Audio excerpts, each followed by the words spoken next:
नमस्कार दोस्तों, स्वागत है आपका हमारे चैनल टेल्स बाय यशु पर। यहाँ पर आपको मिलेंगी अनोखी और रोचक कहानियाँ।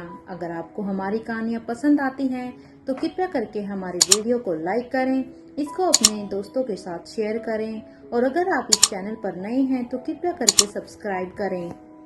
आपका हमारे चैनल पर विजिट करने के लिए बहुत बहुत धन्यवाद। चलिए आज की कहानी का सफर शुरू करते हैं।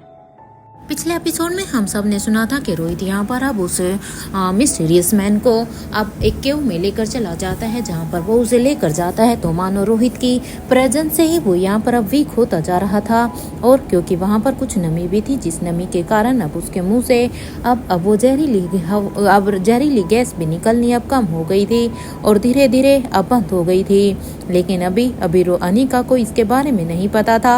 अनिका बस यही चाहती थी कि वो रोहित को किसी भी तरह से बचा ले, क्योंकि 15 मिनट कब के हो चुके थे, इसलिए वो उसे बचाने के लिए दौड़ती है। लेकिन इससे पहले कि अनिका रोहित को बचा पाती, तब तक तो रोहित उसके में जा रखा था। तो इधर अनिका वहाँ पर अपने घुटनों के बल बैठ जाती है। तो तभी पीछे से स्वाति मल्होत्रा आती है। वो भी बस रोहित को बचाने के लिए ही आई थी, लेकिन स्वाति मल्होत्रा के साथ भी सेम वही हुआ जो अनिका के साथ हुआ। उसके आने से पहले रोहित जा चुका था, और इसलिए भी यहाँ पर अनिका कहती है, माँ देखिए ना मिस्टर मारवा ने क्या किया। उसकी इस बातों को सुनकर अब यहाँ पर स्वाति मल्होत्रा अब अपने एक बार मन में सोचती है, जरूर रोहित को उस मिस्टीरियस मैन के बारे में कोई रहस्य पता चला होगा, वरना रोहित ऐसा कोई भी कदम नहीं उठाता। और वो अनिका को कहती है, अनिका तुम चिंता मत करो, एक बार अपने दिमाग पर जोर डालकर सोचो। जब रोहित ने ही वहाँ पर सभी स्पेशल डिपार्टमेंट के लोगों को वहाँ से जाने के लिए बोल दिया था, तो ऐसा तो नहीं था कि रोहित को अपने उस जंपसूट के बारे में नहीं पता था कि वो बस 15 मिनट तक ही उसे इम्यूनिटी दे सकता है। लेकिन अगर रोहित 15 मिनट से ज़्यादा उसके साथ फाइट कर रहा था, तो इसका मतलब ये भी तो हो सकता है ना अनिका कि रोहित को उसके बारे में कोई ना कोई ऐसी बात पता चली हो, तभी उसने सोचा हो कि उसे उसके साथ फाइट करना चाहिए। और वैसे भी अगर देखा जाए तो रोहित उस समय जब उसके साथ फाइट कर रहा था, तो मुझे तो वो सही लग रहा था। मुझे उसमें कोई भी वीकनेस नज़र नहीं आ रही थी, ना ही उसके ऊपर किसी भी गैस का कोई असर दिखाई दे रहा था। अब उसकी ये बात सुनकर अनिका कहती है, आप कहना क्या चाहती हैं माँ, मुझे साफ साफ बताइए। अब यहाँ पर स्वाति मल्होत्रा कहती है, अनिका मैंने रोहित को बड़े ही ध्यान से देखा है, क्योंकि वहाँ पर मेरी गुफा में सिस्टम से मैं यहाँ पर इस पूरे के पूरे जंगल पर अपनी नज़र बनाए हुए थी। इवन यहाँ पर इस जंगल में 3 स्टैचू भी हैं, जिनसे भी ये सारी की सारी जहरीली गैसें निकल रही है। ऐसा नहीं है कि सिर्फ इस एक ही आदमी की वजह से इस जंगल में इतनी सारी गैस फैली है, इवन पूरे मनाली में और साथ के साथ अब दिल्ली में भी, बल्कि वहाँ पर 3 और स्टैचू है। अब ये सुनते ही अनिका कहती है, तो इसका मतलब ये है कि जरूर कोई है जो इन चारों को ऑपरेट कर रहा था। तो इसका मतलब यहाँ पर कुछ ना कुछ तो ऐसा है माँ। अब उसकी ये बात सुनकर अब स्वाति मल्होत्रा हाँ में अपने सिर को हिला देती है।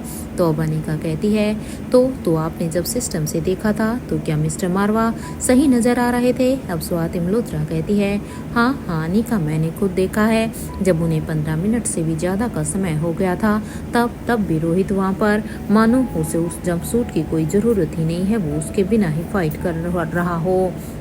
ऐसा महसूस हो रहा था, ऐसा लग रहा था जैसे रोहित के अंदर कुछ था जो उसे कमज़ोर कर रहा था, क्योंकि 15 मिनट के बाद तो ऐसा लग रहा था कि रोहित उससे ज़्यादा शक्तिशाली लग रहा हो।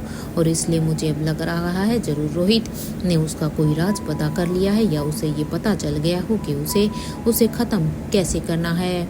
ये बात सुनकर अब अनिका कहती है, आई होप माँ के सब कुछ ऐसा ही हो। लेकिन फिर भी मिस्टर मारवा के लिए पता नहीं क्यों एक डर लग रहा है। अनिका की बात को सुनकर अब यहाँ पर स्वाति मल्होत्रा कहती है, अनिका तुम अनिका हो, तुम किसी भी चीज़ को लेकर नहीं डर सकती हो। मैंने माना कि रोहित तुम्हारा पति है, उसके साथ तुम्हारा एक खास रिश्ता है, लेकिन बिलीव में रोहित को कुछ भी नहीं होगा। ये दोनों यहाँ पर बात कर रहे थे। तो वहीं दूसरी तरफ यहाँ पर राजमहल में भी बच्चों ने तीनों ही स्टैचू का होल्ड अपने हाथों में लिया था जब दुश्मन ऊपर आसमान से फायरिंग कर रहे थे। तो अब यहाँ पर तीनों ही बच्चों अभी बूढ़े किंग के पैलेस में बैठे हुए ही वहीं से इन स्टैचू को मानो सिस्टम के थ्रू कमांड दे रहे थे। जैसे जैसे बच्चे अब इन स्टैचू को कमांड दे रहे थे, ये स्टैचू वैसे कर रहे थे। इधर से यहाँ पर एक स्टैचू ने तो ऊपर की तरफ अब गोलीबारी ही शुरू कर दी थी, जहाँ ऊपर बहुत सारे जेट उड़ते हुए दिख रहे थे। और जैसे ही ये उन्हें ऊपर उड़ते हुए दिखते हैं तो जैसे स्टैचू ने भी नीचे से फायरिंग शुरू की तो उसमें तो बहुत सारे ऐसे ही तबाह हो गए थे। इधर अब यहाँ पर अब बच्चे ऑलमोस्ट यहाँ पर जीत चुके थे, लेकिन उससे पहले बच्चों ने यहाँ पर कमांड संभाली। उससे पहले पर यहाँ पर कुछ लोग जो कि नीचे छत पर उतरने की कोशिश कर रहे थे और उसमें से कुछ अब राजमहल की छत पर भी उतर गए थे। जब यहाँ पर तीनों ही बच्चों ने ये देखा तो वो यहाँ पर अपने अपने स्टैचू को कमांड देते हैं कि वो भी यहाँ पर फिजिकली इन सब के साथ फाइट करें, क्योंकि बच्चों ने साफ साफ तीनों को ही कमांड दे दी थी कि कोई भी राजमहल के अंदर तक नहीं पहुंचना चाहिए, उन्हें छत पर ही खत्म कर दिया जाए। जैसे ही उन स्टैचू को भी ये कमांड मिली तो वो यहाँ पर अपने हथियारों को डालकर अब वो सीधा ही उन सभी के साथ फाइट करने लगते हैं। और यहाँ पर कुछ ही मिनट में अब इन्होंने इन सभी को ही छत पर ही मार गिराया था। इनमें से कोई भी यहाँ पर राजमहल के अंदर प्रवेश ही नहीं कर पाया था। जैसे ही तीनों बच्चों ने देखा कि यहाँ पर ऑलमोस्ट सभी दुश्मन मारे जा चुके हैं, उन्होंने राजमहल को प्रोटेक्ट कर लिया है। तो ये देखते हुए अब रिया जो कि यहाँ पर इन तीनों ही सिस्टम में बीच में बैठी हुई थी, रिया अब अपने दोनों ही हाथों को लेफ्ट वाले को अलेक्जेंडर की तरफ बढ़ा देती है तो राइट वाले को आर्यन की तरफ। और अब वो तीनों ही अब मिलकर हाई फाई करते हैं। तो इधर किंग जो कि ये सारा का सारा सब कुछ अपनी आंखों से देख रहे थे और साथ में आयशा मारवा भी। ये देखकर तो अब यहाँ पर किंग के चेहरे पर स्माइल आ जाती है। तो वहीं अब आयशा मारवा एक चैन की सांस लेती है कि फाइनली धनंजय भी सुरक्षित है, क्योंकि उसे बस धनंजय की काफ़ी चिंता हो रही थी। इधर अपनी दादी के चेहरे की तरफ देखकर अब तीनों ही बच्चे जल्दी से अब अपनी चेयर से उठते हैं और वो अब अपनी दादी माँ को हक कर लेते हैं और कहते हैं, देखा दादी माँ आपने, आप तो बेवजह में ही टेंशन ले रही थी। देखो ये काम तो कितना इजी था, ये तो हमारे बच्चों के लायक था। देखो हमने यहाँ पर बैठे ही किस तरह से दुश्मनों को मार गिराया है। बच्चों की इस बात को सुनकर अब आयशा मारवा भी कहती है, हाँ बच्चों तुमने सही कहा, सच में ये तो चुटकियों भर का काम था। I am so proud of all of you. Ayesha Marwa की ये बात सुनकर अब यहाँ पर तीनों बच्चे अब एक दूसरे को देखते हैं तो यहाँ पर उनकी खुशी का कोई ठिकाना ही नहीं था। तो इधर दूसरी तरफ किंग जो कि ये सब देख रहे थे। अब किंग कहते हैं, चलो बच्चों अभी के लिए ये तो हो गया, इसलिए अब अपने एग्ज़ाम की तैयारी करो, क्योंकि तुम्हारा एग्ज़ाम भी अब जल्द ही स्टार्ट होने वाला है। अब किंग की ये बात सुनते ही तीनों ही बच्चे अब अपने रूम की तरफ दौड़ जाते हैं। जब बच्चे वहाँ से चले जाते हैं तो यहाँ पर किंग अब आयशा के पास आते हैं और कहते हैं, देखा आयशा, मैंने कहा था ना कि तुम्हें ज़्यादा सोचने की ज़रूरत नहीं है। राजमहल पूरी तरह से प्रोटेक्टेड था और हमेशा से ही रहेगा। और धनंजय को लेकर तुम ज़्यादा चिंता मत किया करो, तुम बस अपना ख्याल रखा करो, क्योंकि धनंजय खुद इतना कैपेबल है कि वो अपनी रक्षा खुद कर सकता है। यहाँ पर अब एक तरफ राजमहल में भी सब कुछ सेट हो गया था तो उधर दूसरी तरफ लंदन में भी यहाँ पर करण गुलेरिया अब इन तीनों को ही अपने साथ यहाँ पर रेखा मूर्ति के पैलेस के लिए लेकर चल पड़े थे। अब यहाँ पर कहानी में एक लीप आता है और वो भी 6 महीने का। 6 महीने के बाद अब यहाँ पर कहानी शुरू होती है बेंगलोर के पास बने एक यहाँ पर भीमेश्वरी गांव में। यहाँ पर अवंतिका का घर बना हुआ था और अवंतिका के घर में भी यहाँ पर सुबह की पहली शुरुआत हो चुकी थी। सूरज की किरणें यहाँ पर इस घर पर पड़ रही थी और सूरज की किरणों के साथ अब यहाँ पर अब उस घर से आवाज आ रही थी, रिया कहाँ हो तुम? देखो रिया, जहाँ कहीं भी हो प्लीज बेटा जल्दी से जल्दी आ जाओ और आकर दूध पी लो। देखो हम लेट हो रहे हैं और हाँ जरा घर के पीछे बने उस जंगल में से अपने भाई अलेक्जेंडर को भी बुला दो। पता नहीं इस अलेक्जेंडर का समझ में ही नहीं आता है, जब से वो यहाँ पर आया है उसे कितना समय हो गया है, उसे बस यहाँ के जानवरों में से ही इतना लगाव हो गया है कि उस लड़के को तो अपना खाना पीना कुछ भी सूझता ही नहीं है। जब जब देखो वो इन्हीं जानवरों के साथ ही लगा रहता है। अगर उसका बस चले तो वो पूरा का पूरा दिन ही जानवरों के साथ ही बिताए, जानवरों के साथ ही खाए, जानवरों के साथ ही सोए। हाँ, सच में मुझे तो समझ में ही नहीं आता है ये लड़का। मुझे पता है कि मेरे अंदर भी नेचर प्रेम काफ़ी भरा हुआ है, प्रकृति से प्रेम मेरे अंदर भी है, लेकिन जितना जितना यहाँ पर अलेक्जेंडर के मन में है, सच में तो मुझे भी कई बार ताज्जुब होता है। एनीवे रिया, तुम अभी बस जल्दी से जल्दी यहाँ पर आओ और अपना दूध फिनिश करो, मेरे पास ज़्यादा समय नहीं है। और हाँ, जाकर अपने भाई आर्यन को भी कहो कि वो भी जल्द से जल्द अपने मैथमेटिक्स की प्रॉब्लम को वो बाद में सोल्व करे, सबसे पहले वो यहाँ पर आए। यहाँ पर इस औरत ने जैसे ही ये कहा था तो ये कहते हुए ही वो वहीं पर ही खामोश हो जाती है, क्योंकि ये औरत कोई और नहीं बल्कि अनिका ही थी। अनिका यहाँ पर कविन अवंतिका के यानी कि अपनी नानी माँ के इस घर को अच्छे से सेट करने के बाद यहाँ पर रिया और अलेक्जेंडर के साथ इसी घर में रह रही थी। क्योंकि यहाँ पर आर्यन नहीं था, इसलिए उसकी कमी अनिका को काफ़ी महसूस हो रही थी। इसलिए आर्यन का नाम आते ही जब उसने आर्यन के बारे में कहा तो अनिका पूरी तरह से खामोश हो जाती है, मानो कि वो आर्यन को बहुत ही मिस कर रही हो कि उसके दोनों बच्चे तो यहाँ पर है, लेकिन आर्यन अभी उसके पास बिल्कुल भी नहीं है। इधर रिया के जो कि यहाँ पर अनिका के पास अब किचन की तरफ आ जाती है और जब जैसे ही उसने अपनी मम्मा को इस तरह से खामोश देखा तो रिया भी एक पल के लिए तो उदास हो जाती है, लेकिन रिया को पता था अगर वो खुद इस तरह से उदास होगी तो उसकी मम्मा को वो कैसे संभालेगी। इसलिए रिया अब यहाँ पर एक स्माइल के साथ अब अनिका के पास आती है और अब वो उसे एक जोर का हाथ करते हुए कहती है, गुड मॉर्निंग मम्मा। और हाँ, देखो आप उदास मत हो, मुझे पता है कि आप आर्यन को हमेशा से ही ऐसे याद करती रहती हैं, लेकिन ये भी तो देखो ना कि आप ये देखो, हम दोनों तो आपके साथ ही है ना। और वो समय भी बहुत ही जल्द आएगा मम्मा, जब हमारी पूरी की पूरी फैमिली पहले के जैसे ही एक साथ होगी। बस आप थोड़े सा समय का और इंतज़ार कीजिए, देखिए ये पल भी ऐसे ही बीत जाएंगे मम्मा। और ये कहते हुए अब रिया अनिका को और भी जोर से हक कर लेती है। इधर रिया की इन बातों को सुनकर अब यहाँ पर अनिका अब रिया के सिर पर अपना हाथ रखती है और कहती है, काश बेटा ऐसा ही कुछ हो, क्योंकि सच में मैं बता नहीं सकती कि मैं आर्यन को कितना मिस कर रही हूँ। काश वो भी यहाँ हम लोगों के साथ होता।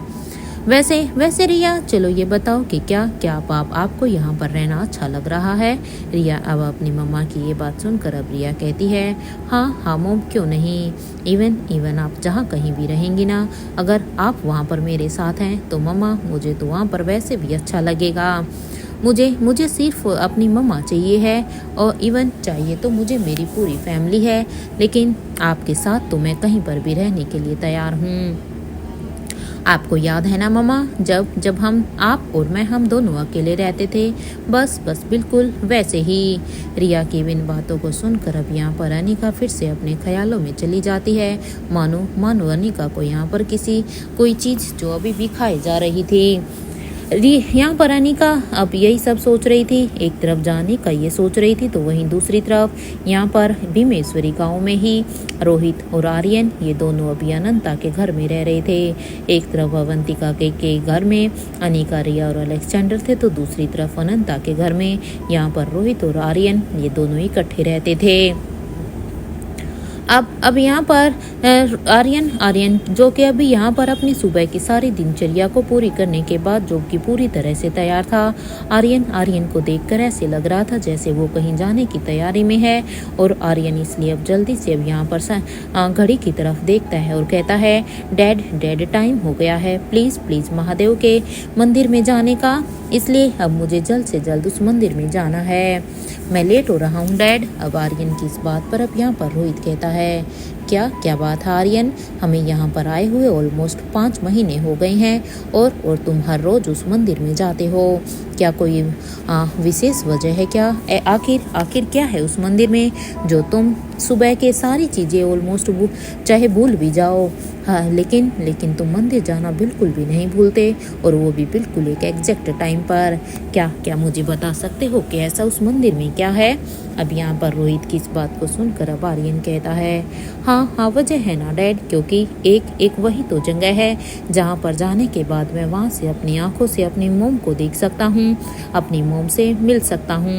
मैं आपको बता नहीं सकता डैड कि इसलिए मैं समय से काफ़ी पहले ही तैयार हो जाता हूँ, क्योंकि मैं बिल्कुल भी नहीं चाहता कि अपनी मोम से मिलने के लिए मेरा 1 मिनट भी वेस्ट हो।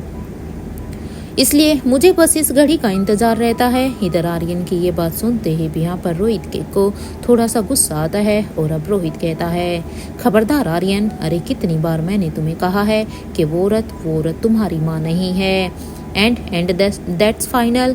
क्या तुम्हें एक बार में ही ये बात समझ में नहीं आती है क्या?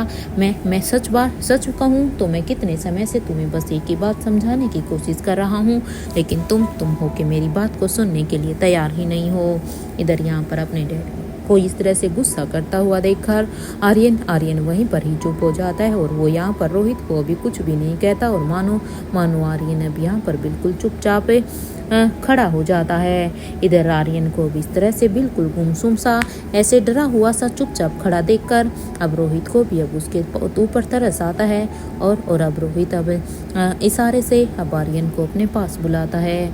इधर रोहित ने जैसे ही ये इशारा किया तो आर्यन भी अब जल्दी से दौड़कर अब अपने डैड के पास जाता है। तो अब यहाँ पर रोहित अब आर्यन का हाथ पकड़ता है और उसे अब अपने पास बिठाता है और कहता है, देखो बेटा, सॉरी कि मैंने आप पर गुस्सा किया, लेकिन आप भी मेरी बात को समझने की कोशिश क्यों नहीं कर रहे हो? अरे कितने समय से मैं आपको बोल रहा हूँ, वो औरत तुम्हारी माँ नहीं है, लेकिन पता नहीं तुम्हें उसके अंदर क्या नज़र आता है। मुझे समझ में नहीं आ रहा कि वो तुम्हें अपनी माँ कैसे दिखती है, जबकि मैं सच कह रहा हूँ वो तुम्हारी माँ नहीं है, और ये मेरा आखिरी डिसीजन है। हालांकि मैं ये बात आपको आराम से भी कह सकता था, लेकिन वो क्या है ना कि कितनी बार मैं आपको ये बात कह चुका हूँ, लेकिन आप हो के आप तो मेरी बात को सुनने के लिए तैयार ही नहीं हो। अब उसकी ये बात सुनकर अब यहाँ पर आर्यन फिर से अब थोड़ी सी हिम्मत करता है और कहता है, लेकिन डैड, आप ये भी तो सोचिए, अगर मैं कह रहा हूँ कि वो औरत मेरी मोम है, तो वो औरत मेरी मोम है, और मुझे उससे मिलने का बेसब्री से इंतज़ार रहता है। मैं आपकी सिचुएशन को भी समझ सकता हूँ डैड, क्योंकि मैं भी इतना छोटा बच्चा नहीं हूँ, लेकिन प्लीज़ आप भी मुझे समझने की कोशिश कीजिए ना। मुझे उनसे मिलना है, मुझे उनसे मिलने का बहुत इंतज़ार रहता है। इवन मैं बता नहीं सकता कि उनसे मिलने के बाद मुझे कितनी खुशी होती है। एक तरफ जहाँ पर आर्यन अब रोहित को कन्विंस कर रहा था कि वो बस जल्द से जल्द मंदिर में जाए और वहाँ जाकर अपनी मम्मी अनिका से मिले, तो इधर दूसरी तरफ अब यहाँ पर पेरिस में इधर स्वाति मल्होत्रा और करण गुलेरिया दोनों ही अब यहाँ पर पेरिस में अब स्वाति मल्होत्रा के पैलेस में ही रह रहे थे। इधर स्वाति मल्होत्रा यहाँ पर अपने इस पैलेस में बने हुए किचन में अब करण के लिए कुछ खाना बना रही थी, तो वहीं करण गुलेरिया अब यहाँ पर अपने रूम में बने हुए करण गुलेरिया अब यहाँ पर मीटिंग हॉल में ही लैपटॉप पर अब ऑनलाइन मीटिंग ले रहे थे, क्योंकि करण गुलेरिया अब यहाँ पर गुलेरिया कंपनी के लिए कोई खास डील कर रहे थे, जो कि उनके लिए सच में काफ़ी प्रॉफिटेबल हो सकती थी। इसलिए वो यहाँ पर अपने काम को करने में ही काफ़ी बिजी चल रहे थे, क्योंकि जिस मीटिंग को वो यहाँ पर ले रहे थे और साथ के साथ जो वो प्रोजेक्ट बना रहे थे, ये वही प्रोजेक्ट था जो शायद आने वाले समय में आगे चलकर गुलेरिया ग्रुप ऑफ कंपनीज को बहुत बड़ा एक प्रॉफिट देने वाला था। और इसी को मद्देनजर रखकर अब यहाँ पर करण गुलेरिया अपनी पूरी मेहनत के साथ अपने काम में लगे हुए थे। करण गुलेरिया की यहाँ पर ये मीटिंग कहीं दूसरे देशों के साथ थी, वहाँ पर कई अलग अलग देशों के लोग अब वहाँ से उनसे इस मीटिंग में कनेक्ट हो रखे थे, जिसे करण गुलेरिया को भी यहाँ पर समय का अंदाजा ही नहीं होता, और वो बस अपनी मीटिंग को लेने में ही लगे हुए थे। इधर ये कुछ समय के बाद जैसे ही यहाँ पर ये मीटिंग खत्म होती है, तो अचानक जैसे ही मीटिंग खत्म हुई तो तभी के तभी वहाँ पर उस रूम में एक स्टैचू, जो क्योंकि यहाँ पर इस पैलेस में पहले से ही हर रूम में स्टैचू मौजूद थे, तो अब यहाँ पर अब उस रूम का स्टैचू अब करण गुलेरिया को अब एक अलर्ट देता है और अब उसे अलर्ट करते हुए वो स्टैचू कहता है, Karan sir, Swati madam is waiting for you have no any time now go and meet her. अब जैसे ही स्टैचू ने ये कहा तो ये मैसेज मिलते ही अब यहाँ पर करण गुलेरिया के एक चेहरे पर एकदम से ही एक स्माइल आ जाती है और वो भी यहाँ पर अब अपने फ़ोन्स में जब टाइम देखते हैं तो उस टाइम को देखने के बाद अब यहाँ पर करण गुलेरिया कहते हैं, always she is on time. सच में पता नहीं वो कैसी इतनी समय की पाबंद है, वो कभी भी 1 मिनट नीचे या ऊपर नहीं होती, एग्जैक्ट सेम टाइम पर ही उसका ये मैसेज आता है। एनीवे मुझे अब जल्द से जल्द स्वाति के पास जाना होगा, अदरवाइज उसके गुस्से या उसके चैलेंज के लिए भी मुझे तैयार रहना होगा। लेकिन इस समय मैं स्वाति के गुस्से को बर्दाश्त नहीं कर पाऊंगा, इसलिए मुझे जल्द से जल्द बस वहां पर पहुंचकर स्वाति के सामने जाना होगा, अदरवाइज पता नहीं फिर मुझे आज का खाना मिलेगा भी या नहीं। और यहाँ पर ये सोचते हुए अब करण गुलेरिया जल्दी से वो यहाँ पर अब अपने लैपटॉप को बंद करते हैं और वो अब अपने सारे के सारे सामान को समेटकर अब अपने बैग में डालते हैं और साथ के साथ वो जिन प्रोजेक्ट पर काम कर रहे थे उन्हें भी अच्छी तरह से कलेक्ट कर अब उन्हें समेट कर रख देते हैं। और ये करने के बाद अब यहाँ पर करण गुलेरिया अब जल्दी से अपनी जगह से उठते हैं और वो बाहर निकलकर सीधा ही ग्राउंड फ्लोर की तरफ जाने लगते हैं, जहाँ पर हमेशा की तरह स्वाति उसका वेट करती थी।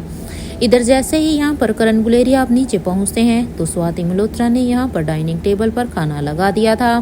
अब उसे देखकर अब करण गुलेरिया कहते हैं, सच में स्वाति तुम्हारा कोई जवाब नहीं। और ये कहते हुए ही करण गुलेरिया अब यहाँ पर स्वाति मल्होत्रा को एक हक करते हैं, साथ के साथ उसके चिक पर एक उसे प्यारी भी देते हैं। किस करने के बाद अब यहाँ पर करण गुलेरिया कहते हैं, वैसे एक बात बताओ स्वाति, तुम हमेशा एग्जैक्ट टाइम पर कैसे होती हो? हाँ, तुम कभी आगे या पीछे क्यों नहीं रहती? करण की इन बातों को सुनकर अब स्वाति मल्होत्रा के चेहरे पर एक स्माइल आ जाती है और अब स्वाति कहती है, जो भी हो करण, क्योंकि मुझे समय का अच्छी तरह से अंदाजा रहता है, इसलिए इन सब बातों को छोड़ो और जल्दी से अभी अपने हाथ धो कर आओ और हाँ, जल्दी से खाने पर बैठो। अब यहाँ पर स्वाति की इन बातों को सुनकर अब करण गुलेरिया हाँ में अपना सिर हिलाते हैं, तो इधर क्योंकि करण गुलेरिया अपने कमरे से ही वो यहाँ पर अपने हाथों को धोकर आए थे, इसलिए अब वो यहाँ पर जल्दी से डाइनिंग टेबल पर जाकर बैठ जाते हैं और इधर अब यहाँ पर स्वाति मल्होत्रा भी अब उन्हें खाना परोसना शुरू कर देती है। जैसे ही अब यहाँ पर स्वाति मल्होत्रा वहाँ पर बाउल्स के ढक्कन को हटाती है तो उस खाने को देखकर अब करण गुलेरिया के मुंह में से तो अचानक से ही वाव निकल जाता है, क्योंकि स्वाति ने जहाँ पर जो खाना बनाया हुआ था वो सारा का सारा उसके पसंद का ही था। अब उसे देखकर अब यहाँ पर करण गुलेरिया कहते हैं, सच में स्वाति, मुझे कई बार समझ में नहीं आता कि मैं सच में ये मेरे लिए हकीकत है या मैं सपना देख रहा हूँ। अरे स्वाति, इतने महीने हो गए हैं, लेकिन सच में तुम्हारा ये रूटीन, तुम्हारी ये मेहनत, तुम्हारा ये सब कुछ देखकर तो मुझे भी अब कई बार ऐसा लगता है कि काश हमने अपनी जवानी के भी इतने साल जो हमारे व्यर्थ हो गए वो भी हम ऐसे ही जी पाते। अब करण की इन बातों को सुनकर अब स्वाति मल्होत्रा कहती है, करण जो पास्ट में हो चुका है वो बीत चुका है, इसलिए अभी हमें अपने प्रेजेंट के बारे में सोचना चाहिए। और वैसे भी अभी प्रेजेंट में हम यहाँ पर पेरिस में रह रहे हैं, तो बस अभी यहाँ पर इसी समय को एंजॉय करो। और वैसे भी करण, ये भी तो सोचने वाली बात है ना कि शादी से पहले जब मैंने इस नक्शे को बनाया था, जब मेरी इच्छा थी कि मैं हम दोनों के लिए एक ऐसा पैलेस बनाऊंगी, याद है जब मैंने तुम्हें वो मैप भी दिखाया था। अब उसके इस बात को सुनकर अब करण गुलेरिया हाँ में अपना सिर हिलाते हैं, तो अब स्वाति मल्होत्रा कहती है, बस करण, वो क्या है ना कि उस समय ये पैलेस तो बन गया था, लेकिन सच कहूँ तो इस पैलेस में रहने के लिए ना तुम थे और ना ही मैं। तो अभी बड़ी मुद्दत के बाद अब जब ये समय आया है, तो अभी हमें इन पिछली सारी बातों को भूलकर अभी हमें अपने इस क्वालिटी टाइम को यहाँ पर स्पेंड करना चाहिए। अब स्वाति की इन बातों को सुनकर अब करण गुलेरिया कहते हैं, हाँ शायद तुम ठीक कह रही हो स्वाति। एनीवे चलो तुम भी बैठो और साथ में खाना खाओ। एक तरफ जहाँ पर करण गुलेरिया और स्वाति मल्होत्रा ये दोनों ही अब यहाँ पर अपने खाने को एंजॉय करने लगते हैं, तो इधर यहाँ पर दूसरी तरफ लंदन में यशपाल अग्रवाल के पैलेस में यहाँ पर यशपाल अग्रवाल अपने रूम में ही बैठे हुए थे। यशपाल अग्रवाल को देखकर ऐसा लग रहा था मानो वो अपनी किसी गहरी सोच में थे। जब वो यहाँ पर अपनी सोच में ही थे, उनके दिमाग में न जाने कौन कौन सी बातें चली हुई थी कि तभी अब उनके कानों में एक आवाज़ आती है जो कि कह रही थी, डैड डैड नेत्रा का कुछ भी पता नहीं चल पा रहा है। अरे मुझे तो समझ में ही नहीं आता है कि वो उस रात के बाद कहाँ गायब हो गई है, क्योंकि ये शख्स इसी बात के बारे में बात कर रहा था जब यहाँ पर मैंने मनाली में उस वक्त जब रोहित और अनिका की टीम ने यहाँ पर नेत्रा के उस शक्तिशाली आदमी के ऊपर भी अटैक किया था और साथ के साथ उसकी टीम पर भी। लेकिन उस रात के बाद से नेत्रा का कुछ भी लोगों को अता पता नहीं चल रहा था।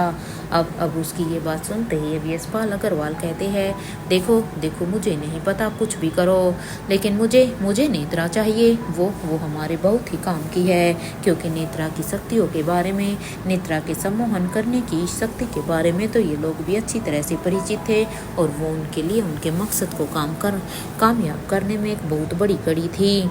इसलिए वो यहाँ पर कहते हैं। लेकिन अब उसका बेटा कहता है, लेकिन डैड ये भी तो है ना, हमें तो ये भी नहीं पता कि वो जिंदा भी है या अभी वहाँ पर। उसने इतना ही कहा था कि तभी यशपाल अग्रवाल अब गुस्से में अपनी मुट्ठियों को बीचते हैं और कहते हैं, shut up, just shut up. कुछ भी बोलने से पहले एक बार सोच लिया करो। नेत्रा कभी नहीं मर सकती है। नेत्रा जहाँ कहीं भी होगी वो बिल्कुल ठीक होगी, ये तो मैं पूरे विश्वास के साथ कह सकता हूँ, क्योंकि नेत्रा को मारना इतना आसान नहीं है। बस जल्द से जल्द उसे ढूंढो। मुझे नहीं पता, मुझे तो सच में अब ऐसा लग रहा है, मुझे तो अब तुम्हारे ऊपर ही विश्वास नहीं हो रहा। कहीं ऐसा तो नहीं है कि तुम खुद ही उसे ढूंढना नहीं चाहते हो? नहीं तो ऐसा हो ही नहीं सकता कि इतने 5-6 महीने में तुम अब तक नेत्रा को ना ढूंढ पाओ। ये मेरी समझ से बाहर है। अब उसकी ये बात सुनते ही यहाँ पर अब उनका बेटा कहता है, लेकिन डैड मैं सच कह रहा हूँ। आप क्या सोचते हैं कि मैंने अब तक नेत्रा को ढूंढने की कोशिश नहीं की? ये बात तो मैं भी अच्छी तरह से जानता हूँ कि हमारे मिशन के लिए नेत्रा का हमारे पास होना कितना ज़रूरी है, क्योंकि नेत्रा ही वो एक हमारे पास एक इतनी बड़ी शक्ति है जिसके साथ द्वारा हम किसी भी सामने वाले दुश्मन को भी हम अपने सम्मोहन में कर सकते हैं और जैसा हम चाहें वैसा काम करा सकते हैं। और मुझे अच्छी तरह से पता है ये कोई आम चीज़ नहीं है। इधर उसकी इस बात को सुनकर अब यहाँ पर यशपाल अग्रवाल कहते हैं, अपनी इस खोज कर थोड़ा और बढ़ाओ, अपनी और भी ज़्यादा टीम को इस काम के लिए लगा दो, ताकि जल्द से जल्द हमें उस नेत्रा के बारे में पता चल सके। और ये कहते हुए ही अब वो यहाँ पर अब फिर से उसे कहता है, वैसे रोहित मारवा का क्या रहा? रोहित मारवा को होश आया या नहीं? अब उसकी इस बातों को सुनकर अब यहाँ पर अब वो उसका बेटा कहता है, नहीं डैड, अभी तक तो नहीं। अब उसकी इस बातों को सुनकर अब उसे और भी गुस्सा आता है और वो कहता है, कुछ भी करो, लेकिन रोहित मारवा को जल्द से जल्द होश में लाओ, क्योंकि ये अब हमारे पास इकलौता एक ऐसा सबूत है जो हमें गोल्डन ड्रग के बारे में बता सकता है। क्योंकि मुझे बस अब उस गोल्डन ड्रग के बारे में पता करना है, क्योंकि जब से यहाँ पर यशवंत अग्रवाल ने ये गोल्डन ड्रग के बारे में सुना था और जब से उसे शौर्या ने इस गोल्डन ड्रग के बारे में वो फाइल दी थी, तब से तो यशपाल अग्रवाल अपने सभी कामों को छोड़कर बस इस गोल्डन ड्रग तक ही पहुँचना चाहते थे। मानो अब उनके लिए शायद यही एक सबसे बड़ा हीरा हो। इधर अब उसकी इस बात पर अब उसका बेटा कहता है, मैं नीचे नहीं जा सकता हूँ ना डैड, आपको तो पता ही है ना कि मैं अब इस दुनिया की नज़रों में मर चुका हूँ। और सोचिए, नीचे तो आपके आदमी भी हैं, अगर मैं वहाँ पर गया तो फिर सबको पता लग जाएगा कि मैं जिंदा हूँ। वैसे भी आपको ही भूत चढ़ा हुआ था ना उस रोहित मारवा और उस आयशा मारवा को यहाँ पर लाकर उन्हें रखने का। मुझे तो समझ में ही नहीं आता है कि आप इतनी बड़ी बेवकूफ़ी कैसे कर सकती हैं। अरे क्या ज़रूरत थी आपको उस रोहित को यहाँ पर लाने की और साथ के साथ उस आयशा मारवा को?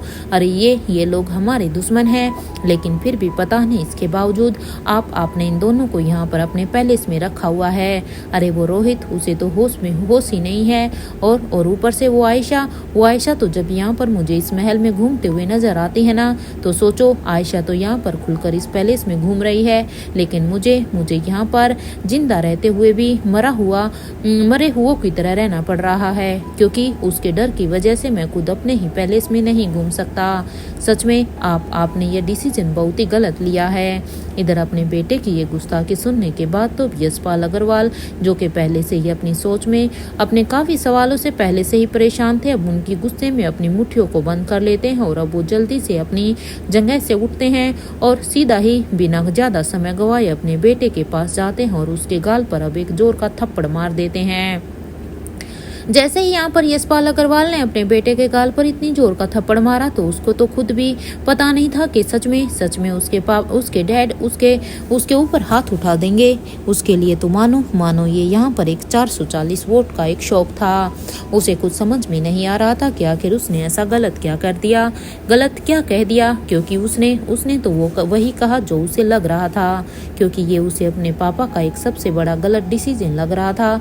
और इधर अब उसको ये थप्पड़ मारते हुए भी यहाँ पर यशपाल अग्रवाल कहते हैं, कितनी बार मैंने तुमसे कहा है कि अपनी जुबान को अपने कंट्रोल में रखा करो। अरे तुम मेरे बेटे हो, मेरे बाप नहीं, इसलिए मेरी बात को आज कान खोलकर सुन लो। मेरे बाप बनने की कोशिश मत करो।